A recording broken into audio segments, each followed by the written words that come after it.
Selalulah berwaspada dan jangan lalai. Kita jangan lalai, terutama dengan syaitan ni. Kita kena sentiasa ingat ke Allah.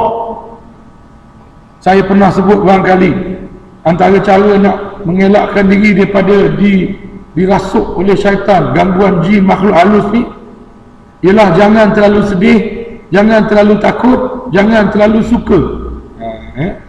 Itu dia. Kita kena kawal. Kalau kita ada masa bersedih, jangan sedih sangat, kena kawal. Sebab bila kita sedih sangat, masa tu syaitan masuk. Suka sangat pun tak boleh, itulah waktu syaitan masuk. Takut sangat pun syaitan masuk. Jadi jangan bersangatan takut, sedih dan suka. Kemudian kena mengaji. Macam puan-puan buat sekarang ni, teruskan mengaji.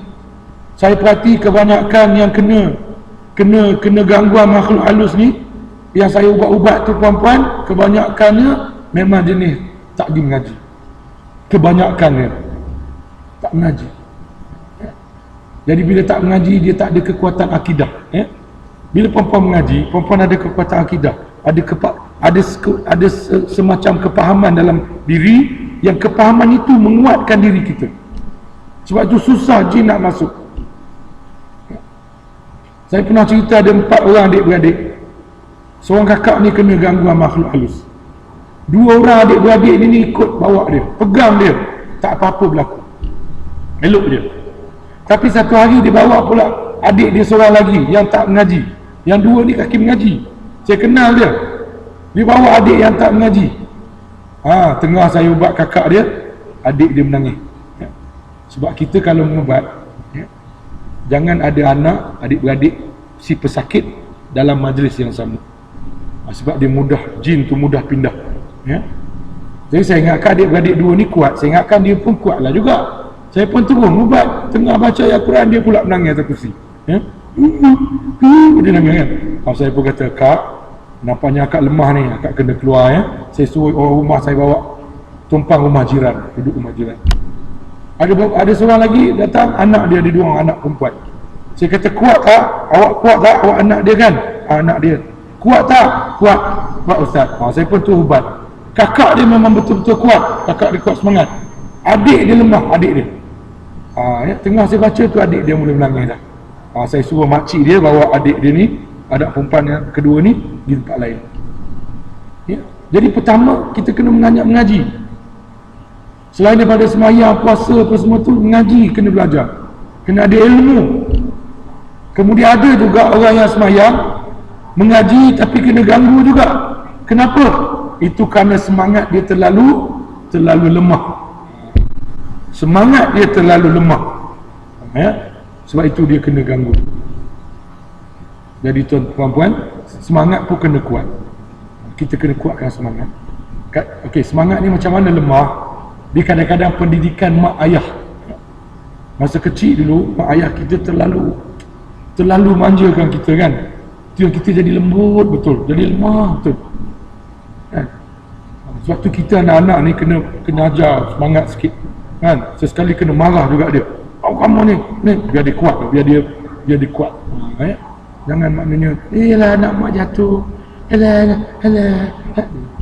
Kita kalau anak jatuh, tak apa, dia kuat. Kan? Kena macam tu. Ini zaman sekarang anak, malah saya, sian, malah anjan cucu cakil sian. Itu yang budak tu bila besar lemah tu. Lemah semangat. Bagi dia kuat semangat. Dia jatuh tu bagus. Anak mak kuat. Macam tu lah anak orang Islam. Kuat. Gitu. Bagi dia semangat. Kan? Jangan tengok. Anak kalau jatuh jangan tengok. Tengok dia menangis. Dia jatuh, kan? Dia tengok kita dulu. Kalau kita kata, Allah sian anak mak jatuh, dia pun nangis. Kan? Tapi kalau kita buat tak pandang, dia tak nangis. Dia bangun, dia jalan. Itu psikologi budak-budak. Kan? Umpamanya kita baik. Siapa panggil saya ni? Ingat jin tadi? Jin Syarifah panggil kan? Bukan? Betul tak panggil? Ada panggil tak ada? Terasa macam ada orang panggil saya lah. Ada jin panggil ni. Kan?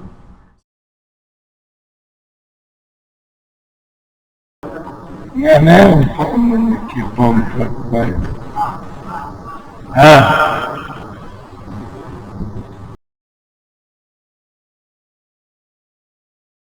Tuan-tuan, saya ada satu pengalaman perempuan. Saya mengajar dekat surah Ikhwan, kuliah muslimat juga.